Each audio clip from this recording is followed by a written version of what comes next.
Hey everybody! Well, I'm between projects right now. I just finished up the Lambs building, did the Beer Hive pub, and then there's my Boston and Newhouse buildings. And I need to figure out what to build, and I also need money to start a new project. So I thought I would actually start my Lego city. And this is all of the space I really have to work with. And I've got some cleaning up to do, have some things to move. I need to move my desk, but that will be my primary workspace. Need to move my old steamer trunk, which I will probably never figure out how to fix. And then I need to just move, I have a little bookcase I built when I was in high school and a bunch of other junk. Now the constraints I'm going to have to deal with are the size of this room, which is 16 by 14, but because of my storage shelves, I only have about 14 by 14. I've also got the window right there that is going to be in the way because I don't want to put any of the Lego in front of the window, as I don't want the sun to, discolor them. Then I have the doors to deal with. And I also have my so-called pick-a-brick wall. But one thing I have learned from building my model trains, my N-scale trains, is that in order to make this work, I have to be able to reach everything. And that means I've got to leave a space, not only to get clear over here, but to be able to access stuff. So the first thing I'm going to have to do is measure the room exactly, and then make sure I have about 2 feet all the way around here, just to be able to access all parts. Now I also have to have 2 feet from the shelves just to get some of the larger boxes off, like the Land Rover there. It's about 2 feet long, and so I have to be able to pull it off the shelf. So that's what I'm dealing with, and I'm going to show you what I've done to do that. So as you can see here, I like to do things kind of old school. I could use a CAD program, even something like Lego Digital Design or Studio, to at least lay out base plates, but that doesn't help me with my table structures. And I've decided to use the IKEA tables, specifically the Linmon tables, which you saw the Boston and Newhouse buildings on, and then the Adils legs. And the reason I chose the Adils legs right here, if I can grab it, is right here. This has an adjustable bottom. So if your floor isn't perfectly level, you can level out your tables either way.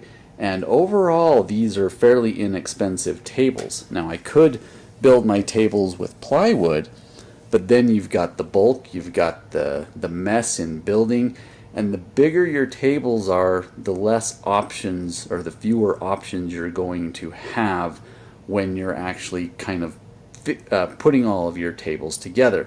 Now my graph paper has, these squares are 1 inch, and I know you probably can't even see them because it's too light, but I've used a scale. And if you don't know what a scale is, if you've seen these triangle rulers, they are not rulers, they are architectural scales.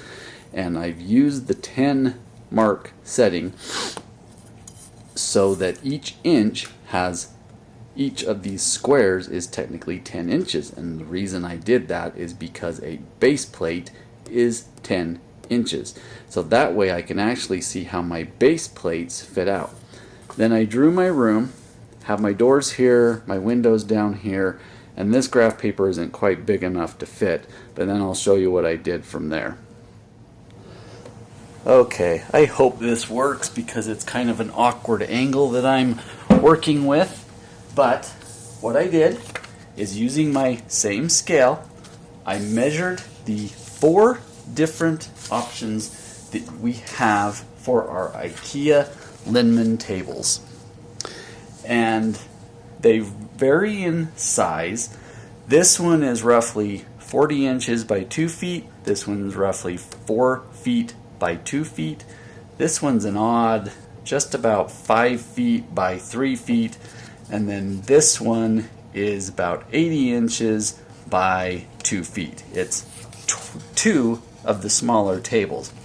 I've written on here the prices because another thing you want to take into account is how much is this actually going to cost you.